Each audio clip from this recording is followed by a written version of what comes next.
Hello everybody, welcome to another learning video. ఈ learning వీడియోలో మనము కొత్తగా ఏం నేర్చుకుంటామంటే మార్కెట్లో వ్యూ ఎలా తీసుకొని కూర్చోవాలి. అంటే ప్రీవియస్ డే మార్కెట్ క్లోజింగ్ బట్టి మనము ఈ నెక్స్ట్ డే మార్నింగ్ ఏ విధంగా ఉండొచ్చు, మార్కెట్ బులిష్ ఉంటుందా, బేరిష్ ఉంటుందా, ఆర్ ఏ విధంగా మూమెంట్ ఉంటుందో అది ప్రిడిక్షన్ చేయొచ్చు.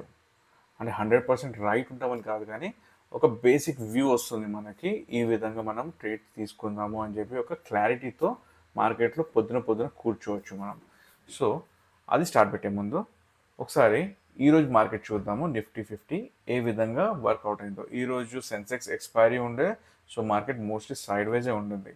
కానీ ఈ మార్నింగ్ ఈ మూవ్ మనం క్యాప్చర్ చేయగలిగే వాళ్ళము ఒకవేళ మీకు మార్కెట్ అనాలిసిస్ వస్తే. అంటే ఈరోజు ప్రీవియస్ డే చార్ట్ చూసి నెక్స్ట్ డే చార్ట్ ఏ విధంగా ఉండొచ్చో అనేది మీరు ఒకవేళ ప్రెడిక్ట్ చేయగలిగి ఉంటే మీకు ఈ మూవ్ పట్టుకునే వాళ్ళు. అది ఎలానో ఈ వీడియోలో నేను చూపిస్తాను.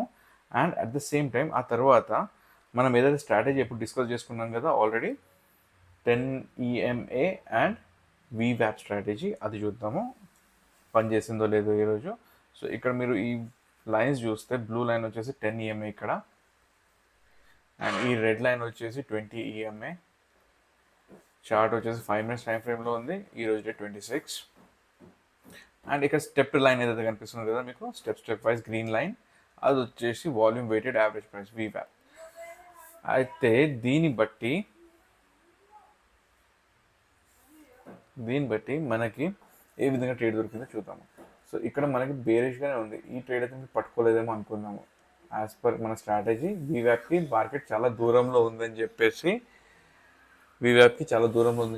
ఇక్కడ మీరు ట్రేడ్ తీసుకోకపోయి ఉండొచ్చు. ఆ తర్వాత వెయిట్ చేసి మార్కెట్ వచ్చేసి VWAP పైకి వెళ్ళింది. కానీ మనకి ఇక్కడ 10-20 EMA క్రాస్ ఓవర్స్ కనిపించలేదు. ఈ విధంగా 10 EMA వచ్చేసి 20 EMAకి క్రాస్ ఓవర్ ఇవ్వాల. సో ఎక్కడ ట్రేడ్ దొరకలేదు, కంప్లీట్గా సైడ్ వైజ్ మార్కెట్ ఉండేది. ఆ తర్వాత 2 దాటిపోయిన తర్వాత ట్రేడ్ తీసుకోవడం అనేది కొంచెం రిస్కీ అండి. అక్కడ వోలటాలిటీ చాలా పెరిగిపోయి ఉంటుంది. అండ్ యూరోపియన్ మార్కెట్స్ ఓపెన్ ఉంటాయి, అన్ని మార్కెట్స్ ఓపెన్ ఉంటాయి, వాళ్ళందరూ ఇష్టం వచ్చినట్టు ట్రేడ్ చేయొచ్చు. సో వోలటాలిటీ చాలా పెరిగిపోయి లాసెస్ హిట్ అయ్యే ఛాన్సెస్ ఎక్కువ ఉంటుంది. కానీ స్టిల్ ఒకవేళ మీరు డిసిప్లైన్గా కూర్చొని ఉంటే, మన స్ట్రాటజీ వాడి ఉంటే, మనకి ఇక్కడ ఒక రీట్రేస్మెంట్ దొరికింది చూడండి. VWAP కిందికి వచ్చింది market, first indication. Second indication ఇక్కడ మీరు గమనిస్తే మనకి క్రాస్ ఓవర్ కూడా ఉంది, 10-20 EMA cross over. 10-20 EMA cross over down side ఉంది. సో బియరిష్ మార్కెట్ అని చెప్పి ఇక్కడనే తెలిసిపోయింది. దాని తర్వాత ఒక ఏమంటారు రీట్రేస్మెంట్ కోసం వెయిట్ చేసాము. రీట్రేస్మెంట్ అయిపోయిన తర్వాత బియరిష్ క్యాండిల్ వచ్చింది, బియరిష్ తర్వాత బులిష్ వచ్చింది. సో ఇక్కడ ట్రేడ్ కుదరదు. ఆ తర్వాత ఈ బియరిష్ క్యాండిల్ తర్వాత ఈ బియరిష్ క్యాండిల్ లో బ్రేక్ అయిపోయి ఈ క్యాండిల్ క్లోజ్ అయింది కదా. సో ఈ క్యాండిల్ అయినా లేకపోతే ఈ క్యాండిల్లో అయినా మీరు ట్రేడ్ తీసుకునే వాళ్ళు. ఈ క్యాండిల్ దగ్గర ట్రేడ్ మనకి తీసుకుంటే అప్రాక్సిమేట్లీ ఇది 250 అనుకుంటా మార్కెట్ ఆల్మోస్ట్ క్లోజింగ్ టైం. అది నన్ను అడిగితే ఈ టైంకి మీరు రిస్క్ చేయడం అనేది వేస్ట్. బట్ స్టిల్ ఒకవేళ మీరు తీసుకొని ఉంటే ఈ ట్రేడ్ దొరికేది. ఈ trade was for let's see, ఒకవేళ ఇక్కడ మనం తీసుకొని ఉంటే మనకి as per average true range 22 points కనిపిస్తుంది stop loss. So 44 points on spot chart మీద 44 పాయింట్స్ ఉంటుంది. అట్ ద మనీలో సగం అయిపోతుంది అది. అండ్ మనకి 70-80 పాయింట్స్ వచ్చాయి. 44-88 పాయింట్స్ కావాలి.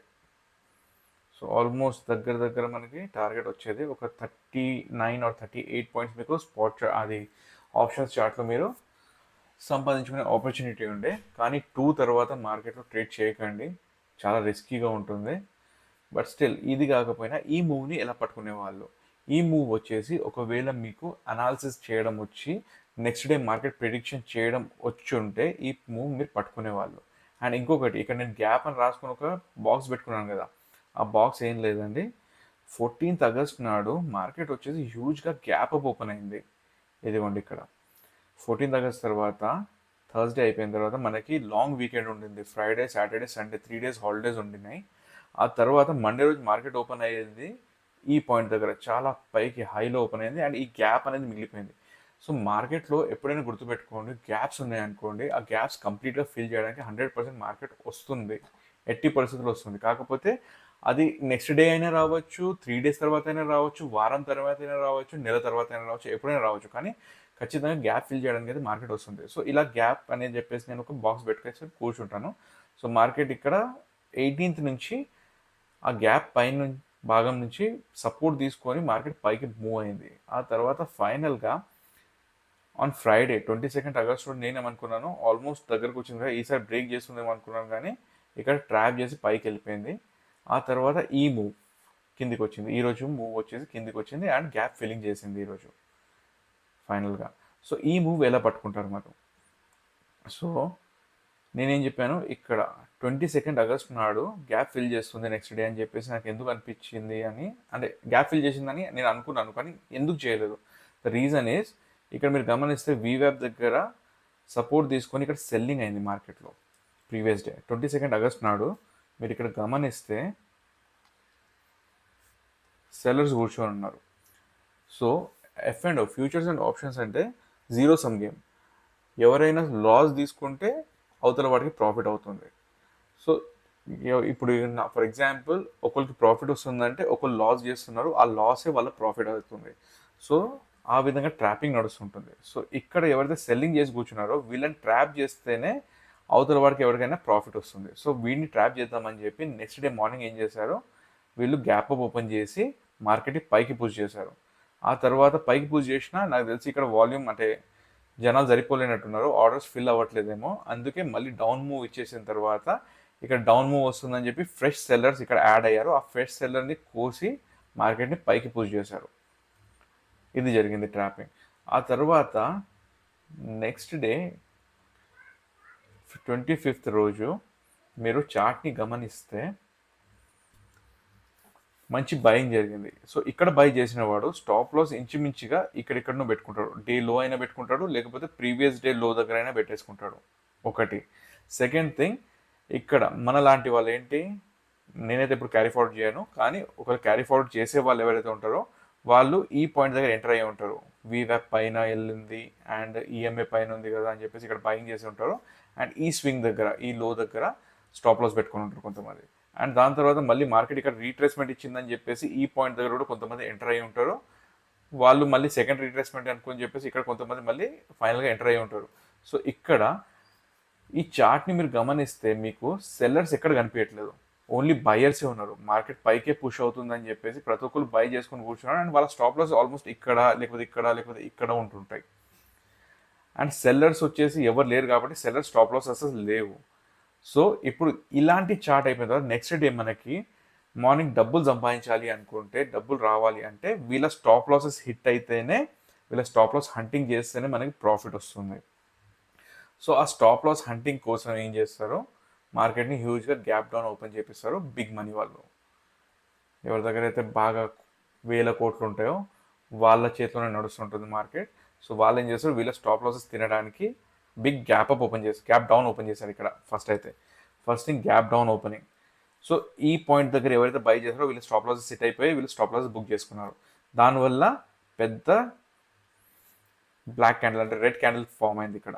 అండ్ ఈ రెడ్ క్యాండిల్ వచ్చేసి ప్రెషరైజ్ చేసింది ఇక్కడ బయ్యర్స్ ఎవరైతే ఉన్నారో వాళ్ళని ప్రెషరైజ్ చేసి మార్కెట్ కిందికి వచ్చింది.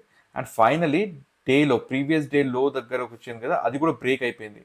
సో ఆల్మోస్ట్ ఇక్కడ ఈ డే రోజు ఎవరైతే బయ్యర్ ఉన్నారో అండ్ క్యారీ ఫార్వర్డ్ చేసి కూర్చున్నారో వాళ్ళందరూ స్టాప్ లాసెస్ ట్రిగర్ అయ్యాయి. అండ్ ఎప్పుడైతే స్టాప్ లాసెస్ ట్రిగర్ అవుతాయో అప్పుడే మీకు ఇలాంటి పెద్ద పెద్ద క్యాండిల్స్ కనిపిస్తాయి. అది బులిష్ సైడ్ అయినా ఉండొచ్చు, లేకపోతే బియరిష్ సైడ్ అయినా ఉండొచ్చు. మీకు పెద్ద క్యాండిల్స్ ఫామ్ అవుతున్నాయి అంటే స్టాప్ లాసెస్ హిట్ అయినప్పుడే ఇలాంటి క్యాండిల్స్ మనకి కనిపిస్తాయి మార్కెట్లో. సో ఈ మూవ్ కూడా పట్టుకోవడం ఎలాగా అంటే, జస్ట్ మీరు ప్రీవియస్ డే మార్కెట్ని అనలైజ్ చేస్తుంటే అందరు బయర్సే ఉన్నారు, అబ్జర్వ్ చేస్తుంటే సెల్లర్స్ అసలు లేనే లేరు మార్కెట్లో. సో సెల్లర్స్ లేరు అంటే సెల్లర్స్కి స్టాప్ లాసెస్ కూడా లేవు. సో ఆబ్వియస్గా బయర్సే ఉన్నారు, బయర్స్కి స్టాప్ లాసెస్ ఉన్నాయి. And if we want to make the money, మనకి బయర్ స్టాప్ లాస్ తింటేనే మనీ వస్తుంది అని చెప్పేసి బిగ్ ప్లేయర్స్ ఏం చేస్తారు, మార్కెట్ని కిందికి పుష్ చేస్తారు, వీళ్ళ స్టాప్ లాసెస్ తింటారు. తిన్న తర్వాత కిందికి వచ్చిన తర్వాత ఇది కూడా ఎక్కడ దాకా వచ్చింది మీరు అబ్జర్వ్ చేస్తే, ఏదైతే నేను గ్యాప్ బాక్స్ పెట్టుకున్నాను కదా, ఆ గ్యాప్ బాక్స్ సెంటర్ దగ్గరకు వచ్చేసి రీట్రేస్మెంట్ తీసుకుంటుంది. అంటే ఒకటే ఫస్ట్ అటెంప్ట్లో ఎప్పుడు మార్కెట్ ఏది బ్రేక్ చేయదు, అది రెసిస్టెన్స్ అయినా ఉండనివ్వండి, సపోర్ట్ అయినా ఉండనివ్వండి, ఫస్ట్ అటెంప్ట్లో బ్రేక్ చేయదు. ఒకవేళ ఫస్ట్ అటెంప్ట్లో బ్రేక్ చేస్తుందంటే ఎవడో బాగా భారీగా డబ్బులు పెట్టి కొంటున్నాడో లేకపోతే అమ్ముతున్నాడో అని అర్థం. సో అలాగే చేయకుండా ఏం చేస్తుందంటే 50% దాకా వెళ్ళి మళ్ళీ రీట్రేస్మెంట్ ఇస్తుంది. అదో మళ్ళీ సెకండ్ టైం బ్రేక్ చేయడానికి వస్తుంది. ఇక్కడ బ్రేక్ అవుతుంది అని చెప్పేసి చాలామంది సెల్లింగ్ చేయడానికి వస్తారు. సో వాళ్ళని కూడా కొయ్యడానికి మార్కెట్ మళ్ళీ పైకి పుష్ చేశారు వీళ్ళు. And at the same time ఈరోజు సెన్సెక్స్ ఎక్స్పైరీ ఉండే, ఎక్స్పైరీ డే రోజు ఇదంతా కామన్గా జరుగుతూనే ఉంటుంది, వోలటాలిటీ ఎక్కువయ్యి అండ్ సైడ్ వైజ్గా పెడతారు సో దట్ థీటా డీకే తినచ్చు అని చెప్పేసి ఈజీగా. సో మోస్ట్లీ ఈరోజు సైడ్ వైజ్ ఉండింది అప్ టు 2 PM తర్వాత మూవ్ ఇచ్చారు టు ఫిల్ ద గ్యాప్. ఈ గ్యాప్ అనేది ఫిల్ అయిపోయింది. ఇప్పుడు నెక్స్ట్ డే రేపటి మార్నింగ్ కోసం చూస్తే ఆల్మోస్ట్ మనకి ఈ చార్ట్ చూస్తే సెల్లర్సే ఉన్నారు, పెద్దగా బయర్స్ లేరు ఈ చార్ట్లో. సో రేపు మోస్ట్లీ మార్నింగ్ గ్యాప్ అప్ అవ్వచ్చు, లేకపోతే గ్యాప్ డౌన్ అయినా మెల్లమెల్లగా మార్కెట్ పైకి పుష్ అవ్వచ్చు. బట్ స్టిల్ ఇలా పుష్ అయినా ఏదైనా నేను సజెస్ట్ చేసేది, నేను అనేది ఏంటంటే వెయిట్ చేయండి. మన స్ట్రాటజీ అయితే మనం డిస్కస్ చేసుకున్నాం కదా, 10 EMA and volume weighted average price depend చేసుకొని మార్కెట్ని ఎలా అనలైజ్ చేసుకుంటూ ట్రేడ్ తీసుకోవాలో, మీ స్ట్రాటజీలో ఫాల్ అవ్వనంత వరకు ఏ ట్రేడ్ కూడా తీసుకోకండి, వెయిట్ చేయండి. And by the way supports చూసుకుంటే ఇక్కడ మనకి 24,670 వచ్చేసి ఒక సపోర్ట్ కనిపిస్తుంది, అండ్ 24,640 650 దగ్గర దగ్గర ఒక సపోర్ట్ ఉంటుంది. ఈ రేంజ్ ఏదైతే కనిపిస్తుంది కదా మార్కెట్లో, ఈ రేంజ్ లోపల మార్కెట్ రేపు రన్ అవ్వచ్చు. ఇక్కడ సపోర్ట్ తీసుకోవచ్చు ఈ రేంజ్. ఈ డే మార్కెట్ ఏదైతే ఉందో కదా ఈ రేంజే ఇక్కడ మళ్ళీ సపోర్ట్ లాగా పనిచేస్తుంది. సపోర్ట్ చేసుకొని మళ్ళీ మార్కెట్ పైకి పుష్ అవ్వచ్చు, అండ్ ఎక్కడ ఒకటి ఈ పాయింట్ దగ్గర రెసిస్టెన్స్ తీసుకొని మళ్ళీ కింద పడే ఛాన్సెస్ ఉంది. ఈ విధంగా మనం అనలైజ్ చేయొచ్చు మార్కెట్ని.